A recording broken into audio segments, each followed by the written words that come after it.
Everyone has the same 5 core areas of their life that ultimately determine how happy they'll be.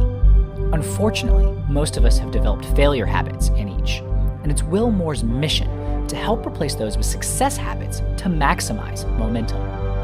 After exiting his business for a combined 9-figure sum, Will learned it's not just about becoming an entrepreneur of your career, but an entrepreneur of the most important business you'll ever run, your life. And to crush it in your life requires firing on all cylinders in your 5 cores by continually taking action, building habits, and maintaining balance in each.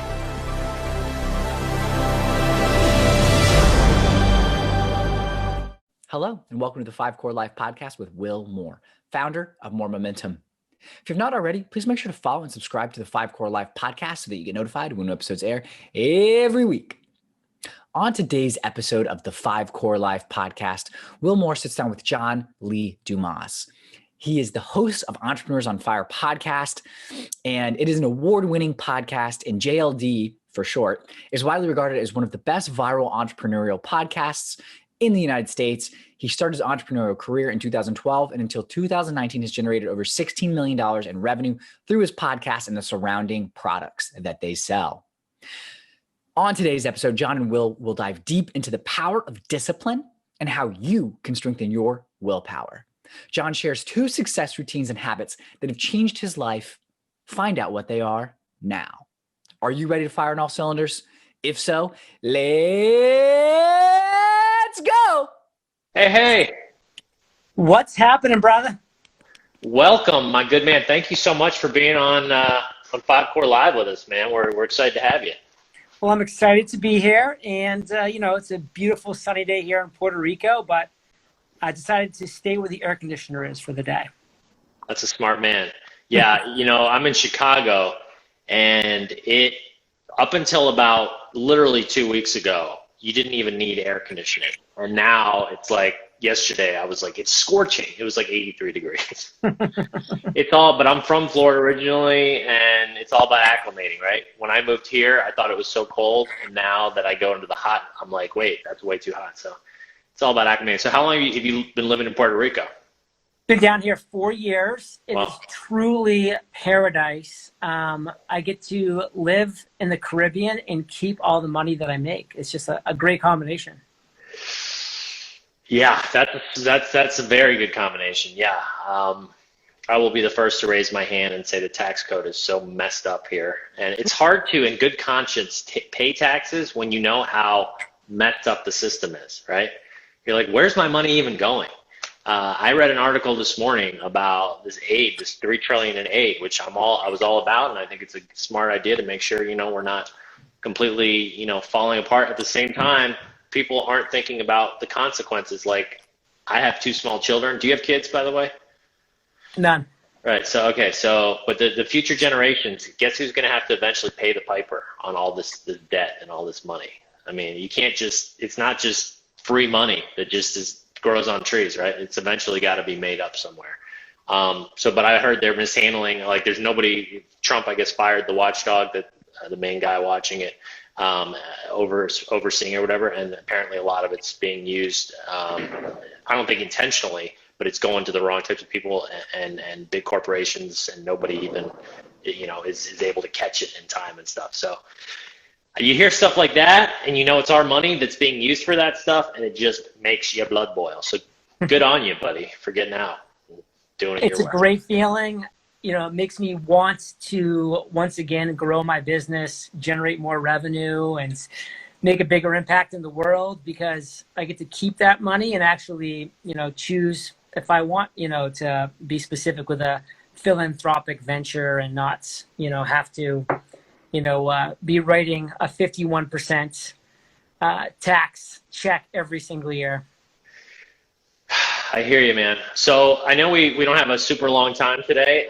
You are a super busy guy, and just so I want to get right into stuff. I don't know if you had a chance to check out or see anything about what we're about, but basically 5 Core Life is about living your life in a certain way where you're balancing what I consider these 5 main areas or cores of your life that we all share.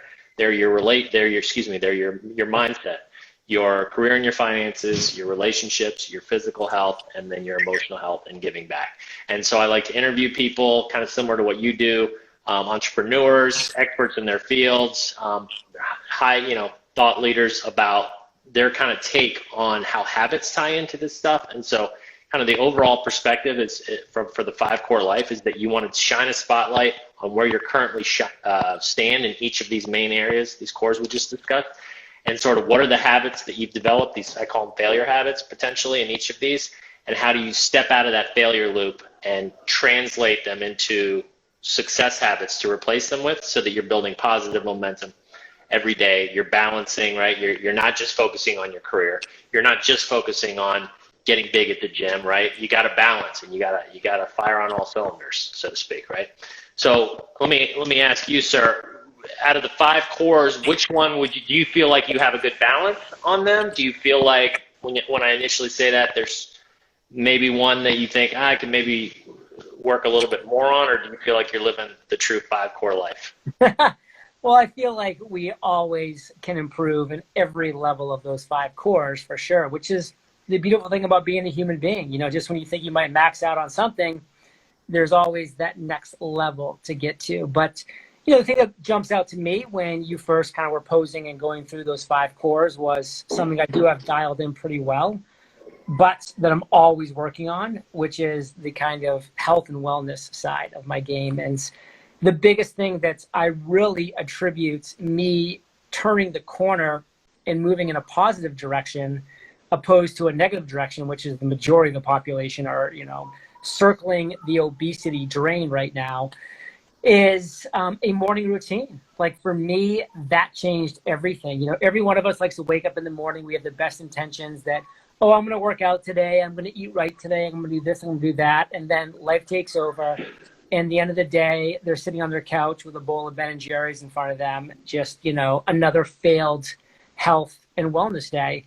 So for me, I just take that off the table as even a possibility of failure right away. And the first 90, that's 90, first 90 minutes of every one of my days starts with a very specific and dialed in routine. Now, I started, by the way, with a 10-minute morning routine, and then I built it up to a 15-minute routine. I can remember when I got to a 30-minute routine, I'm like, man, this is the cap. I can't go any higher than this. But the thing is once you kind of start small and start getting momentum and start seeing results, and not always just physical results, but just energy and, just your vibrance and your personality as far as, just being a fun person to be around. We start to see those things start to work for you, not against you. You want to start continuing to tweak up those different things. And it just came down to a point where when I was at the 30-minute mark, I'm like, man, if this is what 30 minutes looks like what would 60 look like? What would 90 look like? Because at the end of the day, if I'm going to best serve, my relationships, my family, my friends, my audience, I've got to first serve myself, and I've got to first, show up in the best light for me. So those 90 minutes are critical. They are dialed in, and that's how I start every one of my days, 7 days a week. Dude, I could not have scripted a better, it's as if I told you beforehand what I was going to ask you and then said, this is how I'd like you to answer it because it fits perfectly with my philosophy, what I'm doing. Dude, that's so great. You started with routines, which ties into the habits. It's all about getting into these habits, and routines are a way to essentially do that. You go through life and you develop, like I said earlier, these failure habits, these failure routines. You're just going through, you're not realizing. Like you said, you used to wake up and it didn't even occur to you to be working out, or you thought, I probably should, but you never did, right? Then you can't just jump all in. I mean, some people, like maybe 1 out of a million, can go all in and maintain it, but you got to start small. It's all about the law of compounding to build those habits and to get that routine ingrained into you. Because if you try to go too big at first, like you said, you started 30 minutes. If you tried to do that 90 minutes at first, 10 minutes, right? Your body would have gone, whoa, we're not built for this. This ain't happening. And then you would have quit the next day, like what I call them the 95%ers versus the 5%ers, right? The 5%ers are the people willing to do what other people aren't. They make that commitment to themselves, and they understand it's about starting small and progressing. step by step, compounding until then, before you know it, your habit, your routine is working for you. It's literally building that positive momentum, and you're not even really thinking about it every morning, right? You get up and it's 90 minutes. It's not like you're like, what should I do now? Like your brain's on autopilot at this point. Like you've been doing it for, it sounds like long enough. And then I bet you there's some days maybe, you work, you go on a trip or whatever, you're not able to do it. I'll bet you feel not as great about yourself if you do miss it, right? I like the comment that Casey made here, which is he or she says she wants to write every day before she goes to sleep or he goes to sleep, and no matter how late it is. And one thing I want to just kind of add to that is like, what are you writing? Like, that's what I want people to think about. And for me, I have this phrase that I call win tomorrow today. So at the end of every day, my evening routine involves journaling. And part of that journaling is writing down what I'm going to achieve tomorrow. So I don't have to wake up the next morning and say, okay, before I start my 90 minutes session, my 90-minute morning routine, I'm going to have to like figure out like what I'm actually going to be doing for the rest of the day. And like that, just one little hiccup, that one little road bump could derail everything. But because the night before, I've already won the following day, the night before. So I know exactly what is on my plate for that following day because I have won tomorrow today with those last words that I wrote. So I would just encourage that individual, if you're writing it at the end of every single day, that's awesome. But just make sure that you're ending that writing by really listing out and being intentional about how you're going to win tomorrow today. I love that. Right. And that ties right into what we were just saying with routines. You get your morning routine. That's a success routine. That's helping you become the person you want to be, build bigger, better, faster, stronger momentum every day. And then your night routine, right? I do the same thing. I have a routine at night where I make sure that I've kind of reviewed the day. I need to, one habit that I need to work on personally is my journaling myself. Although I'm a crazy note taker, so I'm actually constantly taking notes during the day. I'm one of these crazy people, and I have to actually, it's to the point where I have to tell people, I'll be talking to somebody and they'll say something that sparks, I will pull my phone out and be like, please don't take offense to this. What you just said sparked something with me.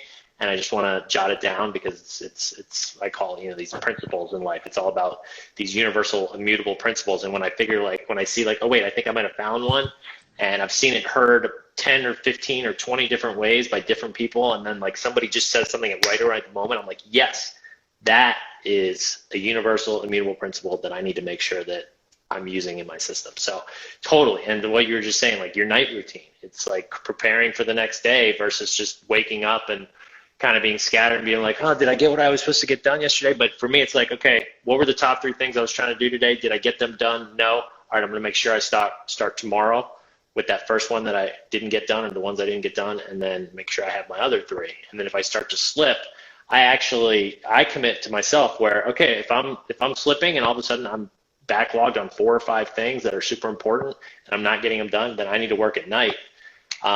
And get it done, and or on the weekends, just figure out how to work it in. And again, it's all about balance. So you don't want to take away from your family time and your relationships and stuff, but you got to figure out on your own time how you can make sure to get those things done to prepare for success. So I know we got to kind of wrap it up fairly soon. In the spirit of these habits and these things that, we're talking about routines and these things, is there one particular habit that you feel your old self, and when I say your old self, maybe before you'd started discovering some of these things that you've discovered and talked to all these great people and started changing your own life, a habit that you were basically a failure habit you developed that looking back now was hurting you or killing you, but you didn't realize it at the time? And then also, is there now a success habit that you either replaced it with or separate from that you're so glad that you've developed, and it's the key to why you think you're now able to succeed the way that you are? So my failure habit that was always sabotaging my success is that I would always keep, quote unquote, saving and pushing back my most important and mentally taxing tasks till the end of the day. Because deep down, I didn't want to do them because they were mentally taxing, because they were challenging. But then what was happening was I was pushing them back to the end of the day, and then I was either doing them with limited bandwidth, with limited energy, and with limited, just desire, or I was just pushing them to do that task the following day, and it would just become this procrastination cycle. And so when I flipped that and I turned that failure habit into a success habit, all I did was I said, no matter what, just like Brian Tracy says, I'm going to eat that frog. I'm going to do the thing that is most important to my business, that is most difficult in my current list of items to do, that is going to take the most mentally taxing bandwidth of my day. And I'm going to do it first. I'm going to do the very first thing. And a great example of that is I have officially been picked up and signed with HarperCollins for my first traditionally published book. And it's a massive advance. It is like a mid six-figure advance that I've got to deliver on. I need to deliver 50,000 words in a very short timeline for this book. And if I was my old self, I would spend my time writing at the end of the day. And it would be, again, lackluster, lacking freshness, energy, just really mentally taxing stuff. But fortunately, years ago, I flipped that failure habit into a success habit. And now the first 45 minutes of my workday is nothing except writing those words that I need to write for the day. I have a 45-minute timer, and I'm allowed to do nothing except write for that book project. I love that. And guess what? I'm way ahead of schedule, and it's my best work because it's the first thing I do when I'm most fresh. I have just come off my 90 minutes health and wellness routine in the morning. I'm going right into a 45-minute first work session of the day, straight fire. That's so great. And by the way, I definitely can hear you, but volume's a little bit low. I don't know if there's something that happened on your side, but definitely got all that. So procrastination, right, that ties into, and it's just so like obvious, but yet so many of us fall to the trap, right? It's like we all want the low-hanging fruit. We've been conditioned. We live in this Insta generation, this Insta society where it's like, I can have that, I can have this, I can hit a button and get my food delivered, myself delivered, any item I want in the world delivered the next day. And you kind of you hit it. It's discipline, like basically saying, eat that frog. What is the most important thing I need to just buckle down and start doing that's going to propel my life and my business? And I just got to do it. And you got to make that commitment, and you got to keep doing it. Again, it ties to habits, right? So you got into the habit of that, I assume, and you just started doing it every morning. And probably at first it wasn't easy because it's front-loaded type of thing. Like you're not in the habit of doing that. Then you started doing it and got a little easier and a little easier. And then it was like, you're writing every morning for 45 minutes. And now here you are. Well, listen, brother, I will let you close this down. It was great hanging out with you today. Hope the rest of your evening and everybody else's here or day is productive, and I'll catch you on the flip side. Yeah, sounds good. All right, thanks, man. That's it for today's episode of the 5 Core Life podcast with Will Moore, founder of More Momentum. I hope you enjoyed today's episode. If you have not already, please make sure to subscribe and follow the 5 Core Life podcast wherever you are listening or watching this so that you get notified when new episodes air every week. And if you have not joined the 5 Core Life Facebook group, I encourage you to join that and see what all of the fuss is about. There's some awesome content designed to get your momentum going, including a monthly giveaway to win a complimentary coaching call with the Will Moore. The Facebook group is currently the only place to get Will's dedicated attention on your 5 core journey. If you're feeling stuck or just want someone to cheer you on, then that is the place you need to be. There's nothing like a community of people on the same journey to get you fired up, kicking butt, and taking names. So come join us. Well, get moving. Gain momentum. Join the movement. Join Emmett by going to moremomentum.com to take a free life evaluator quiz on where you currently stand in each of your 5 cores.